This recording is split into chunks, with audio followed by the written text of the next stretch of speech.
আসসালামু আলাইকুম। ধন্যবাদ আমার বন্ধুরা রে। এই গেঞ্জিটা গাউদি আডি আমরা ক্ষমতাত না আসতে না ভাই, এটা বলতারও না। ঢাকাতে যখন 28 তারিখে যখন প্রোগ্রাম হয়েছে তখন আওয়ামী লীগ ছিল বাংলাদেশে। তখন আমি এই গেঞ্জিটা গাও দিয়ে আমি বুড়িসং হাঁটছি, ব্রাহ্মণপাড়া হাঁটছি, থানায় হয়ে গেছি। ঠিক আছে, আপনি সৎপথে থাকেন, আপনাকে কেউ কিছু করবে না। আপনি যদি দুর্নাম করেন, বেলাইনে চলেন, 10 জনে আপনাকে খারাপ বলবে।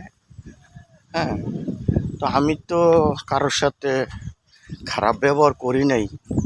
আমার জানা মতে আমি যত মানুষ আসছিল আমার সাথে, এমনকি আমি চেষ্টা করছি আশেপাশে যারা আসছিল তাদের উপকার করার জন্য, উপকারে করছি। তো ভাই, ধন্যবাদ আপনি প্রশ্নটা করার জন্য। তো আপনিও সৎপথে থাকবেন। আর ওকে, ভালো থাকবেন। আল্লাহ হাফেজ।